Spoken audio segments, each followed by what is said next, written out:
Pablo. All right, now. Hey, you want hey, Liam, grab that cup right there in case Mama makes more tea. She can make me some too. Thanks, so. Appreciate. I am live, big boy. There's Liam. Let's see what sweat you got on. Pat the Patriot. We got Frank, and Frank is from Boston. He said, "Bring back Pat." You gotta move the thing so people can see it. Bring back Pat. Bring back Pat. Hey, Lena's like when I child abuse on live stream. You don't want some more child abuse? As a child abusing Liam. So now the FBI can come get me because they said, we saw you on, the woke FBI. We saw you child abusing on a live stream, Scanlon. You're going to jail. All right. So we, oh man, what did I do with I guess I don't have my other computer. Are we rocking and rolling here, amigos? Y'all, anyone out there? I see a couple people. Oh, here goes Pablo back. Anyone can hear me? Hello, Rob. Hey, we got Mickey. We got Monica. I did, Jeremy. Thank you, sir. We got Chicken Charlie. Howdy, Carl. Right on. Give me just let me know if y'all can hear me, because all right, sweet. Well, Frank, just like being from Boston, here is HEAR. All right. Yeah. Look at Worcester in the house. Worcester, Rob and Worcester, Frank, just smoked you in Boston. Rob says here, HEAR. So obviously Rob's got a master's degree from Holy Cross. Frank just went to UMass Amherst. Speaking of which, did y'all see the insanity of UMass? Oh, we got to start with this. Hold on a second. Hold on. I just got to show you this guy. This is freaking nuts. All right. Hold on a sec. We're going to go. Oops. You made me feel like dancing. All right. This was a test. Right on. Alaska. Right on. Alaska in the house. All right. Cool. We're going to show you guys something that is going to freaking blow your mind. All right. Right here. All right. We get on I got a bunch of stuff on. So Rob went to Worcester State University. All right. We couldn't afford Holy Cross like my sister, Rob, because we're the other half, Rob. We're the other half. Now you know how the other half live. All right, bite on. I love fossil fuels. Got that shirt from my man Alex Epstein over at he's got a YouTube channel, Alex Epstein, The Moral Case for Fossil Fuels, by the way, which I have the book, but I guess it's on my shelf there. The Moral Case for We got Maine, Pierre Sear from Maine. He goes by Pete. I don't remember a guy named Pierre from Maine. So where are you calling in from there, Pierre? Because I did not know. Anyway, we got Alex Epstein from The Moral Case for Fossil Fuels. If you're interested in that, which you should be, you should get that book. All right, so I want to share with you guys something. This is it's going to tick you off. It was always good to start with getting people mad. That's for sure. All right, so here we go. My man Turtle Boy over at TV Daily News. He ran for school council. He lost because he was up against the machine, the Democratic machine, and the Democratic machine said, we know 1,000 people who will vote no matter what. We would call that walking around money for a good amount of those 1,000 people. But another amount of those 1,000 people are true believers in socialism and communism. So they're always going to vote the Dems. There's also walking around money that the Democrats use very, very well. I'm just telling you right now. Why do you think they get these robo-protesters? It's walking around money, man. Do you think these people are protesting, give two craps of what the hell's going on?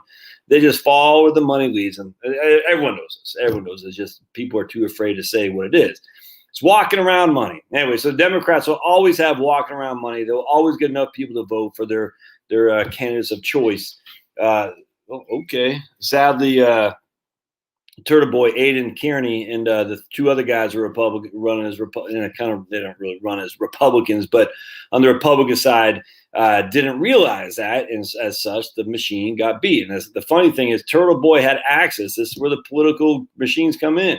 He had access to a Republican operative who would give him the list of voters who voted for Trump in 2020 for 2 cents a vote. And if you only got 15, look, it's a learning experience. If you only got 1,100 votes, he would have won. 5,500 people voted for Trump in Worcester, that area right there, in Holden, Massachusetts, which is where he's running. My understanding, Rob can confirm this, the largest school district in all of Massachusetts. 5,500 people voted for Trump. Trump lost, 40 to 60, and only 1,000 people voted for the left candidates in the school council. And now critical race theory is going to be ingrained in every single child in Worcester County Public Schools, whatever that district is, because 1,000 people voted for the left candidates. That's it. And Aiden got, I think, 600 votes or something like that, 700 votes. That's it. 5,500 Trump supporters. Only 700 of them bothered to show up to the special election. Nuts. All right, so let's read this. This is UMass kicks 3 girls off campus, refuses to refund tuition for not wearing masks at a party while off campus. Yeah, here's a college president, Marty Meehan. Didn't he used to be the mayor or something like that? Poses without mask on with a student. And so there's the president right there, student off campus with no mask. 3 girls were off campus with no mask on a St. Patrick's Day party, and they got kicked out of school and no refund on their tuition. Literally kicked out of school, no refund. And if we go down here, I'm not going to read the whole thing. It's a private outdoor event, but it gets even worse. There's the 3 girls. We're blacking them out. So here's the University of Mass hockey team. They're coming out. Oh, lo and behold, no mask. All these people, no mask. How dare you have no mask? Do they get kicked off campus? No. And I love hockey, but no mask. Hey, how can you have no masks? Crazy. All right. And so we keep going here. Here's this clown who narked on the girls for wearing no mask. Look at this guy.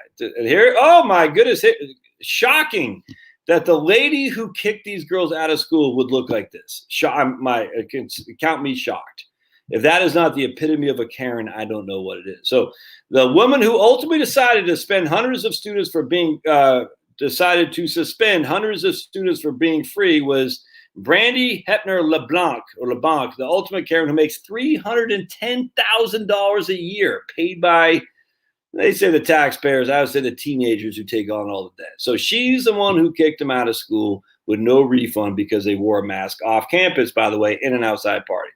But again, let's just go back for just a second now, because not only is UMass hockey team not wearing masks, here is the president of the school himself, no mask. But it gets even better. You ready?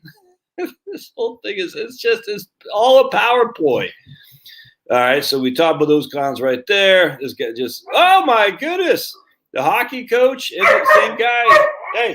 Hey, the same guy who narked on the, look at that, April 27th, April 2021, April 17th. They're inside at the University of Massachusetts, no masks. The same, Ben, you got to leave. Ben, hey. Go get a treat. There you go. Hold on. Good boy. This is the hockey coach, and this is the kid who narked on him but not wearing a mask. No mask, and they're inside, on campus. Good times had by all. And this is the guy here. He's just an idiot, man. He says, if you care about your country, wear a mask. If you care about anyone other than this country, whatever that means, but wear a mask. But he wasn't wearing a mask. Crazy, huh? Mask. The mask is all political power posturing. That's all it is, man. Everybody knows this. Everybody knows. Let's see. Hold on just a second. He mad at Tom Brady for not wearing a mask. I guess he doesn't have other pictures. Anyway, the point being is it's all we all know this, man. No, everyone here knows it's all masks. It's all politics. It's nothing but a power play, without question. All friggin' fakes, all losers. Remember these people always, because they're going to come a time where they're going to admit that, or they're not going to admit, they're going to say, I didn't do that. I didn't do that. That's why Turtle Boy and other people like him, Andy No, are so wonderful, because they're screenshotting this stuff for posterity, because we got to hold these people accountable. We got to say, man, you are a freaking little Nazi. Literally, they are. The little Mao guards, Nazis, and just real quick. Again, well, I'm not going to do it. That lady makes $300. You know how much Marty Meehan makes as president? $450,000 a year. Yeah, and that woman right there made $317,000 a year to be a Karen and to basically kick kids off school and not give them a refund. It's such a reverse Robin Hood. The whole thing's a scam. It's not just University of Massachusetts, my friends. It's freaking everywhere. Oh my goodness. Yep. Paid for by the good old Massachusetts taxpayers. Right on, man.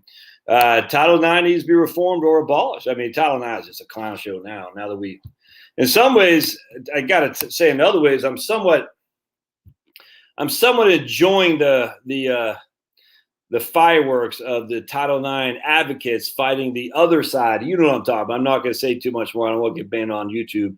But there's two sides of the story that typically are far away from my side of the story in terms of making sure they have fair, accessible treatment. And they're fighting for the crumbs. And one side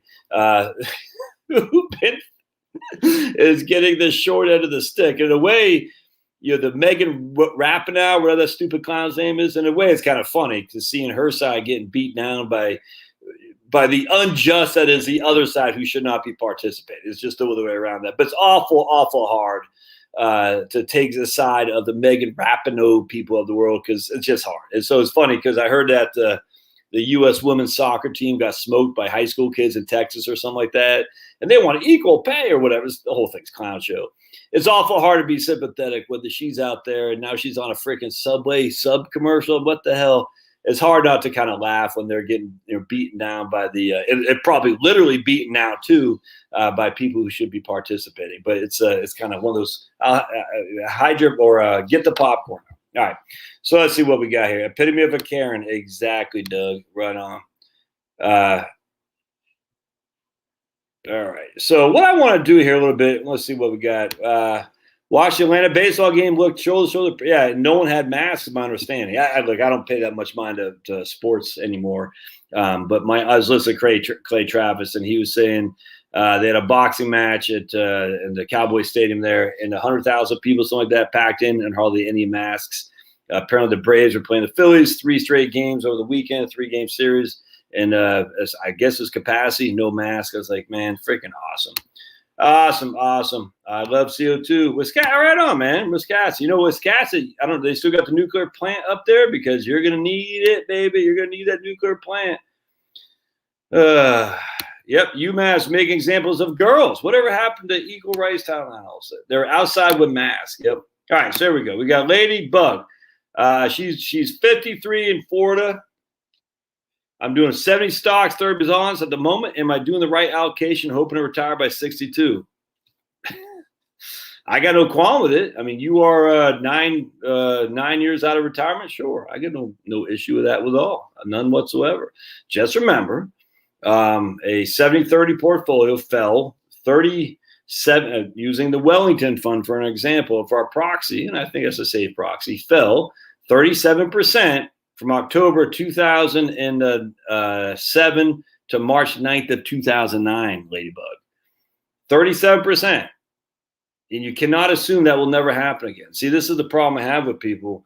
They think the Fed's going to either print money. And the printing of the money does is an inflation for assets. I don't deny that at all. I'm not denying that the printing of money inflates assets, real estate, bonds, and stocks. That was kind of the point when they first started doing it in QE way back when.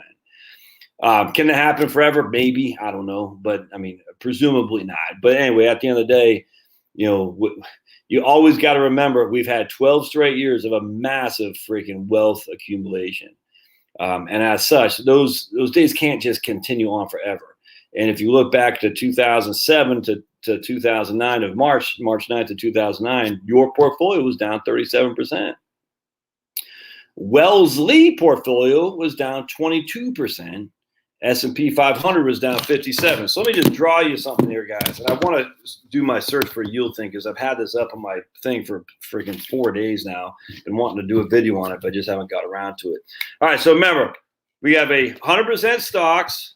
It was down 57%. We have 70-30, like Ladybug had, down 37%. And then we had 35-65, down 22%. All right, so I just want to point that out. All right, so if we had the total stock, well, in this case, is the S&P 500, it was down 57% from October 2007 to March 9th of 2009, top to bottom. Wellington was down 37%, top to bottom. Wellesley was down 22% top to bottom. So if you had $1 million on October 1st, 2007, you woke in Hey, Rob, Holden's 1 mile from your house. Did you freaking vote, dude? I hope you voted. Man, I hope you were able to vote. Anyway, so if you had a 70-30 portfolio, you were down to $630,000 18 months later. If you had a Wellesley 35-65, you were down to $780 18 months later. Now, Ladybug, given that she's 9 years away, if we went through the same thing, it would, let's see, we'll just say 2021. We'll just say by the end of 2020, by the end of 2022. So she'd be, we'll say 55. She'd be still 7 years away of retirement, man. 7 years away. Does that make sense? So at the end of the day, like, all right, I'm 7 years away. I'm down to, in her case, my $1 million is down to, what did I say, 630? Yeah, 630.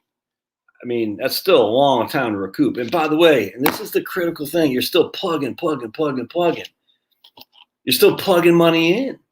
Every single week paycheck, you're still plugging. I just got a confirmation on M1, my M1 finance account, that I just made a trade when the market's closed today. I was like, great.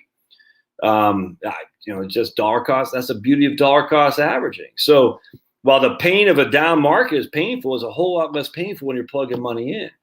So a lot of people say, oh, by the way, I'm on Facebook here too, by the way. And I got 5 people one person on Facebook. All right, cool. I'm messing around with Facebook. I'm trying to use the tools of the enemy to beat the enemy.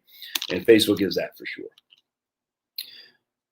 Anyway, so the issue is, will that 70-30 portfolio really save you that much chagrin if you're 9 years away versus 100% stock portfolio, especially if you have enough in cash to see you through for a year? I don't think so, Ladybug. But that's the issue. I always say to people like, should I go 60-40 or 50-50? Man, it's freaking no big deal. It's like it literally doesn't matter. No one ever sat there and say, man, Josh, I'm glad I went 50-50 instead of 60-40 because my 50-50 portfolio was only down 25%. But that 60-40 portfolio, that was down 28%. That's crazy. No one ever said that in the history of mankind. No one ever said, man, I'm only down 25, but man, if I still stayed 60-40, I'd be down 28. Woo! No, it doesn't work like that, my friends. I mean, so it's just like, all right, you got 9 years away, 70-30. Is that really going to save your bacon relative to 100% stocks? I doubt it. Now, it just won't. It won't. I mean, 37% was 37%, and that was in Wellington, which is still large cap value stocks, by the way, not growth stuff. The point being is that at the end of the day, is like, man, if you're that far away and you're investing, you might as well just, invest. Make sure you got some money on the side. I'm not saying don't, and I don't know what you have, but you always want to have, the reason you want to have a little bit of cash on the side, maybe that 30% of your 70-30 portfolio is that. The reason you want to have that, Ladybug, is in case you get laid off.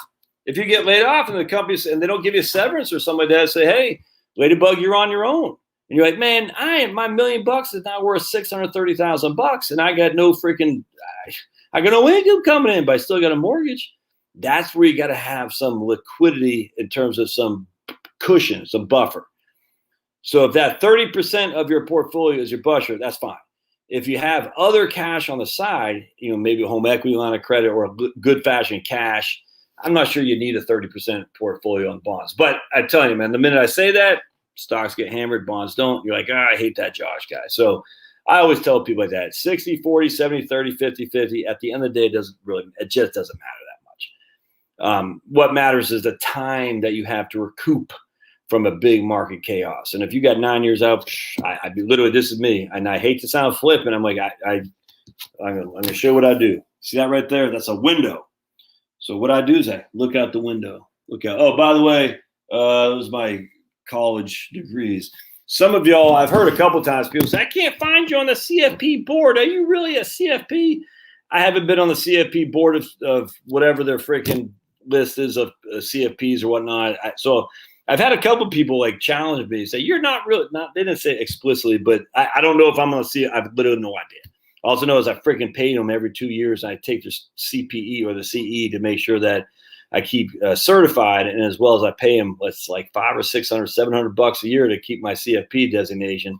So I have I don't know where I put it. It's around here. I think it's up in the attic. All my crap's up in the attic.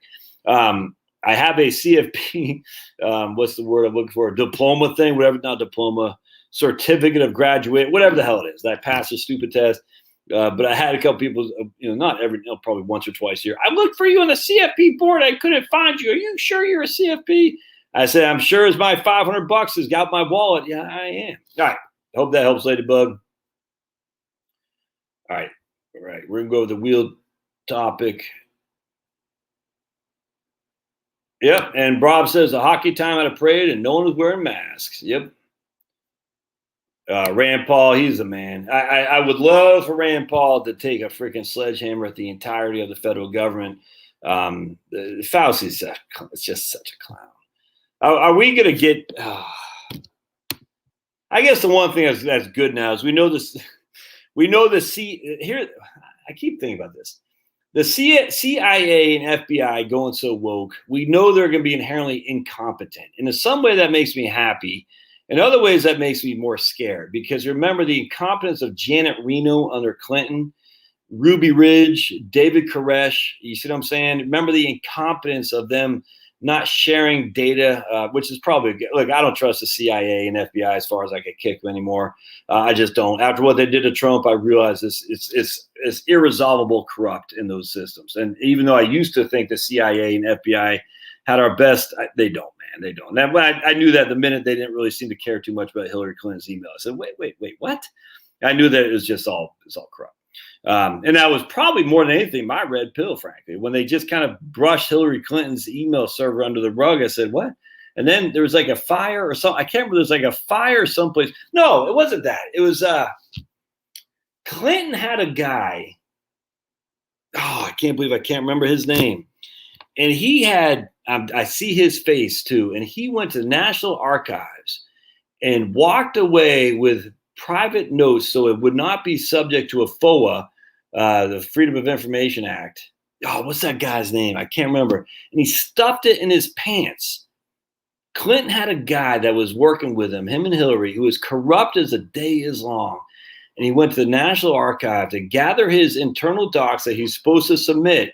But because he was worried about Freedom of Information Act that they were going to find his corruption, he went in there and took the stuff out, literally stuffed it down his pants and walked out.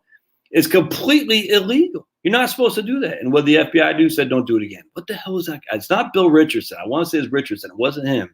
He's a clown, but it wasn't him. I can't believe I can't remember this guy's name. Oh, I see him right now, too. Just a rumpy, frumpy, dumpy guy, a guy who can only be in politics or else he'll never get married, if that makes sense. But anyway, the problem was the incompetence of these groups are more scary because what they do is they don't turn externally on foreign enemies. They turn internally.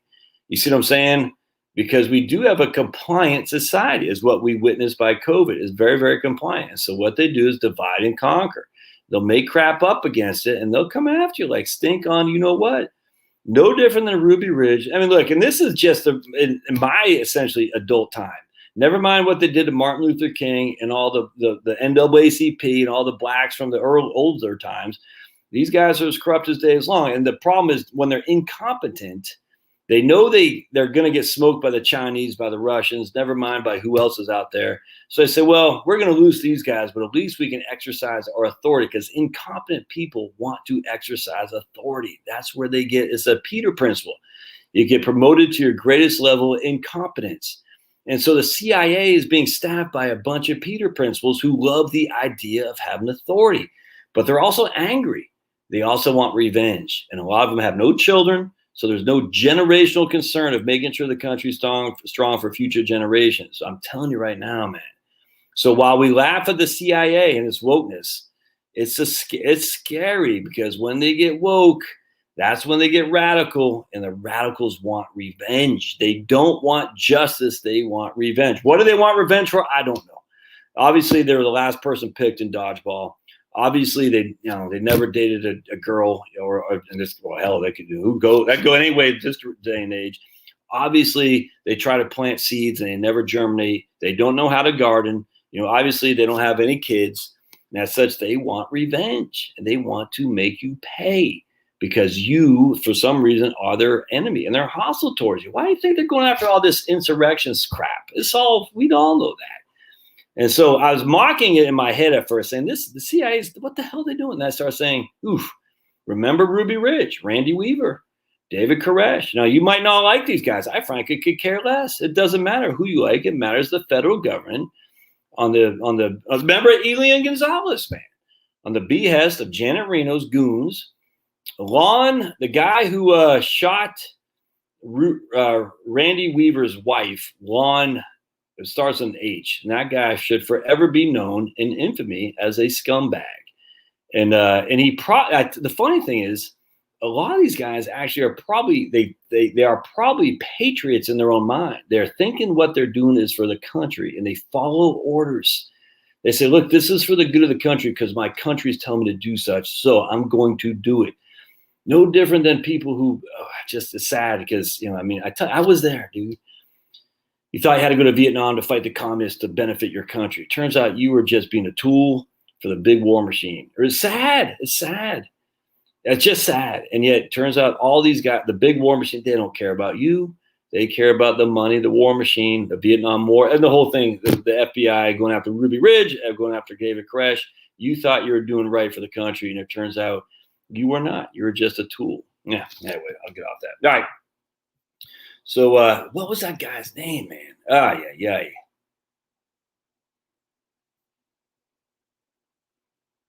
They think you'll someday take. Yeah, they'll get rid of you if you think you'll someday take their. 100%. Actually, I've heard more times than I can say. Women are the hardest bosses for other women. You see what I'm saying? I've heard that a million times a Sunday, because that's their concern about their jobs being taken from another lady, for sure. Let's see. The guy who freaking under Clinton, who went into the National Archive and took his documents and he put them in his pants and walked out for nothing. All right, so pulverizer thinks they're incompetent. No, they are completely. I don't know why people they say the government, and then they give them like all this ability to control things, and they're not. They're incompetent. They're incompetent. That doesn't mean they can't do damage, man. I mean, the Nazis were incompetent, and they did horrible damage. Horrible damage. They are incompetent at running a solid, free-breathing society, but they're certainly competent at friggin' issuing and following dictates to take out their enemies in their domestic enemies. That's for sure. I'm just telling you right now. So when you see these people being taken over by the woke, that's just scary. All right. So I want to start with this right here. All right, we're going for yield. Right, right here. Actually, make sure I got this up first. All right, sweet. Yeah, all right, good. All right, so I cannot tell you how many people have emailed me about QYLD. What do I think about QYLD? So I said, let's look at some of these. All right, y'all can see that. Yeah. All right, so what I did with Schwab is I said, this is Schwab's of the highest distribution yields funds with at least 10 years of inception. All right. And I said, what we're going to do is we're going to look at these funds and we're going to see what they have done over the last 10 years when the markets were kicking butt and taking names. All right. Hope that makes sense. So I just have this out, and we got Gabelli. Mario Gabelli used to run this fund, Gabelli Utilities Fund, 9.22% distribution yield. All right. I hope that makes sense. So we're going to say, what's going on with some of these funds here? We got the PIMCO All Asset Fund. I don't think we have QYLD in here because it hasn't been around long enough. We got some RIDEX. So I'm familiar with all these things. So should I buy this fund with a high yield? And again, distribution yield is how much it pays relative to its price per share. That's it. So a distribution yield, if you have $100 as your price per share and it pays $10, your distribution yield is $10. Now, distribution yield isn't the same thing as your return on investment yield, if that makes sense. Distribution yield covers even some return of principal. All right, so we're going to start the first one with the vaneck. I don't even know what this is. International Gold Fund. Let's try it. We'll try the INIVX. I have not looked up any of these funds, my friends, not at all. So I have not looked up any of these guys. Actually, let's go to Market Watch. I kind of like Market Watch for more up to date. INIVX, I think. All right, so let's go to let you all see what I'm doing here, if I can.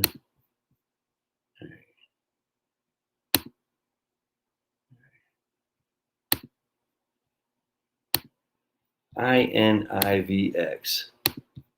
I might have to go back to Yahoo just because I've used Yahoo for so long. I'm comfortable with it.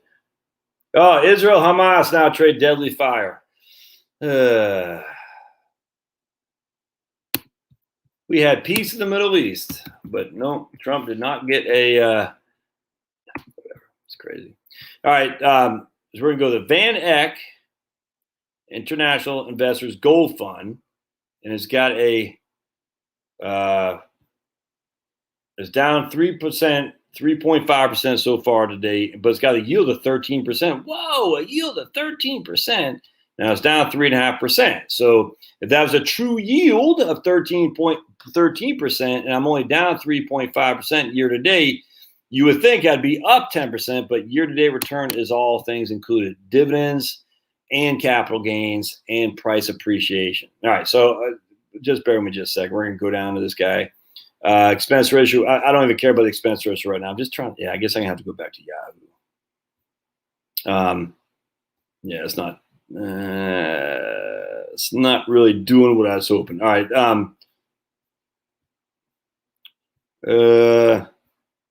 want to. Yeah, I was hoping that. Man, does that kind of do? I don't like that. It keeps getting in my way here.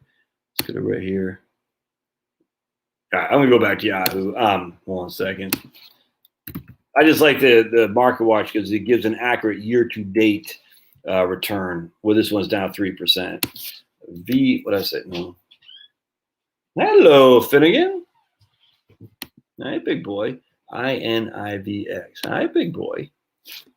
INIVX. I'm just looking out the window. See if you're seeing ladies. All right, here we go. So I want to go to, y'all can see that, yeah. All right, I want to go to, we're going to chart this right here. So I think what we want to do, yeah. All right, and that's going, man. So I want to go, one sec. I want to make a, I want custom. I don't do custom. 1 week. I don't think that's what I want. 1 hour, 4 hours. That's not. How did I get the custom? I was doing all this before I got on this call. Now I can't remember how to do this. We want to go to. So I don't think so. I'm trying to chart.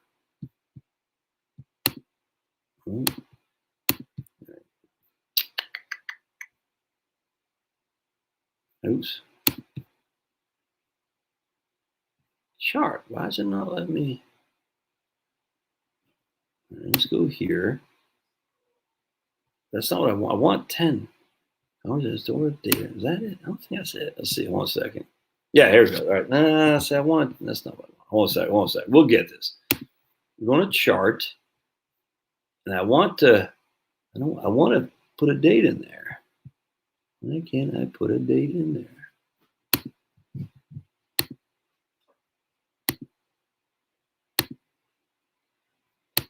Huh.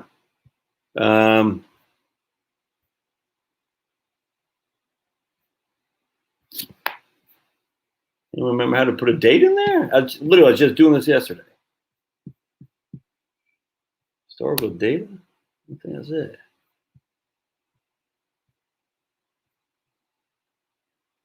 Well, I'm at a loss, man. All right, so we'll just go back to summary. All right, so we got 5 years. All right, so remember again, so look, we're at, what's that? Right there, we were at, what's the price per? 1242 right there. And then we're right here, 5 years ago at, what was that price? 1065. All right, and now you're at 1237. All right, 1065, now you're at 1237. So you made 20% appreciation on this portfolio. That's it. Now you're getting, you're getting 13%, whatever the yields were back then. Where I'm going is basically you're eating into your principal. And if let's just go to historical data. I don't know why I can't get the. let's go to year historically, dividends only. We're going to do monthly, and we're going to adjust. All right, there we go. Let's go back to, let's say 2010. All right, we're going to go here. That looks good. And I want to, yeah, okay. Apply. Oh, man, that's not what I'm trying to do. I guess I'll just do historical prices. All right, let's just do historical prices. That should be adjusted for, yeah, adjusted codes. Okay, sweet. So let's go all the way back. We're going to go back. Bear with me just a second. And we're going to go back to right. All right, so here's the adjusted close in 2010. 1455 is the adjusted close in 2010. What's the adjusted close now? That adjusted close is adjusted for dividends. All right, 1455 in 2010. Adjusted close now is 1237. Does that make sense? So with the dividends and everything, you've actually made no money. You've literally are down. You were at 1455 and you're sitting at 1237 now, adjusted for dividends. I mean, that's the issue, is that you can't pay 13% yield without getting the yield from, because it's a distribution yield, without getting the yield from your principal. I hope that makes sense. I mean, think about it. Even without adjusting. So right now, we closed today, or I guess at the end of May, we closed at 1237. All right. And without being adjusted for dividends, 1237. All right. We closed back in 2010 at 2144. So without even adjusting, I hope you get what that means. So you've literally made no money this fund, none. And because it's adjusted for dividends, you say, but I got a $2 dividend. Well, yeah, you got a $2 dividend. The price per share is way down because you're dipping into your NAV, your net asset value, which is why the price per share has dropped. I hope that makes some sense. I want to see what the comments are. All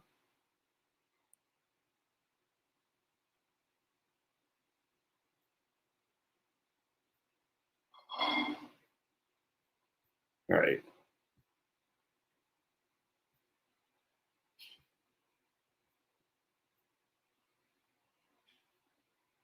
All right. So we got, all right. So let's look at QL. I mean, just, let's, so that was just one. So let's look at another one. And I mean, that's a gold fund. So people can say, oh, but it's a gold fund, Josh. That's not a fair comparison. I was looking, literally, I'm not here to bash the funds or anything. I'm just saying this is what happens when the yields are so high relative to just normal stuff. Is you can't just generate yield out of nothing. Either there's inherent risk because the stock is so undervalued that there's a reason it's so risky, or you're dipping in your principal to get the yield, or even worse, they're taking on debt to pay it. It's one of those three things, man. If the yield is significantly higher than just the average out there, there's a reason. I want to see the Gabelli. Oh, let's see the GA. That's only a 6.02, but let's take a look. GABEX. GABEX. So look at that. Actually, what if I just do it right here? Maybe I just do it on a Schwab site. I just don't want to lose all that. I got to log in. Never mind. Hold on just a second. GABAX. So we'll stop that, and we'll come back to GABEX. GABEX. I mean, you can't just get yield because I can give you yield. I just give your money back and say, look, you give me $100,000, I give you $10,000 a year, and your distribution yield is 10%. Is that good? No, of course not. No one will say that's good. All right, so here's the Gabelli Equity Income Fund. Mario Gabelli's a well-known person in this business. Got 6.02 yields. That's a pretty high yield for an equity fund. Now, I have no idea what they're investing in. I don't know. We're going to find out. So let's take a look. We're going to look at, let's go to 5 years. What's happening here? I hope this is a perfect example right here. I hope this shows you exactly what I was trying to show. Look, they were at 2671. Now it's at 1279. 2671, 1279. All right, now you go to max. Now, if this, well, I don't want to go back. Oh, man, I wish I could just go back to, Yeah, I just wish I could go back to, let's just go to chart again. All right, hold on just a sec. We're going to make this work. All right, we're going to go down, and we're going to go here, and we're going to come down here, over here. There we go, sweet. And we're going to show you. Let's make this, can I make it smaller? Yeah, there we go. Oops. All right, so here's 2010. This fund was trading at 2028 in 2010. Here's 2000, whatever it is right now. It's trading at 1279. I mean, well, let me close my door. Now you could make an argument that the reason it's trading so low is because it's a value play. I get that 100%. It's a value play. But if you're using this for income, I would suggest that you're taking it's no different, almost like in an annuity, frankly. An income annuity, that's no different, except this can lose money. I hope this makes sense. I mean, look at this. It's getting killed because it can't pay 6% dividend yield unless there's some crap that's in there that is either going to go bankrupt, is junk stuff, or is dividend to principal to pay the distribution. It's not dividend yield, the distribution yield, or is taking on debt. One of those three things, one of those four things. I hope that makes sense, man. We'll look at QYLD. Let's just see what this. Let me bring this up again.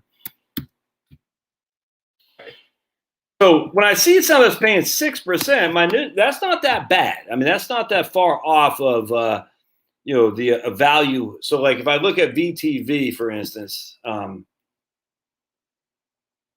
VTV, which I own, I think that's like 2.75 or something like that. I think the yield on VTV is like 2.75. All right, so let's see what we got. VTV 2.2. So if I have anything, say up to 4, that's ballparkish, unless it's some serious utility plays. If it's a lot of utilities, that might explain things. You're not getting a 6% yield on quality utilities. It's just not happening. Oh wait, you all can't even see that, can you? Ah, man. All right, hold on a second.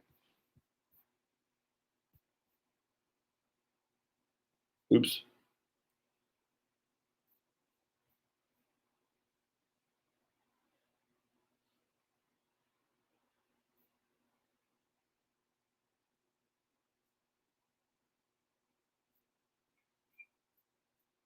Still buffering? Oh, man.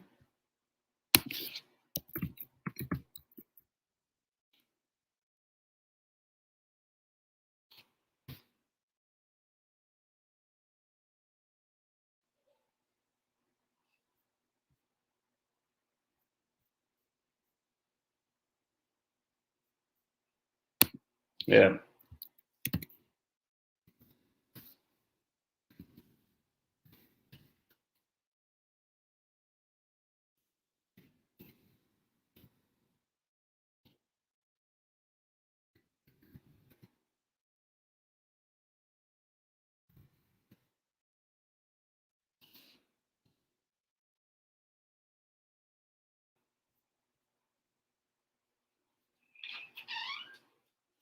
Oh, it's not?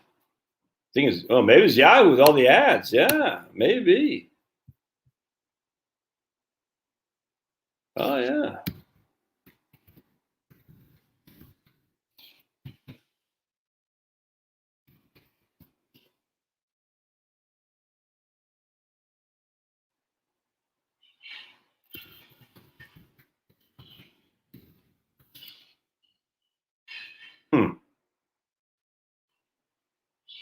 All right. Well, I want to go back to the equity.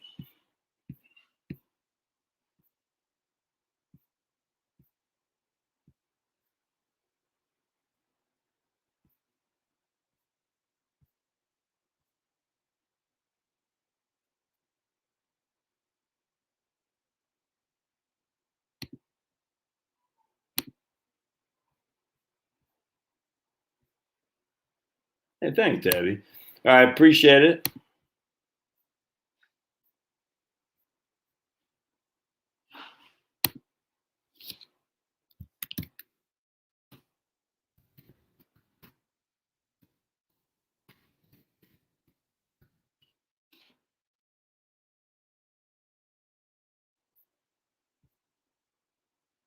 Okay. No buffer. All right, right on. So let's see what we got here. All right, so we won't use Yahoo anymore.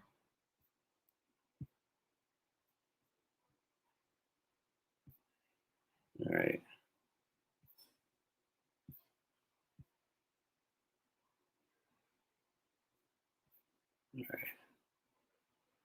All right, good. So there we go. So I think it's Yahoo. So we looking good here? We looking good? Hey, did you make more hot tea or what do you think? Okay, cool. I'll just I'll wait just a second. I'll scratch my nose.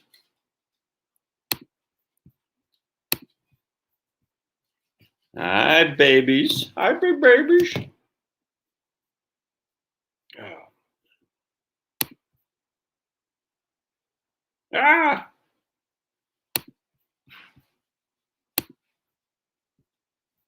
Getting buffering again. All right. I'm going to log off and log back on. All right. We'll see you.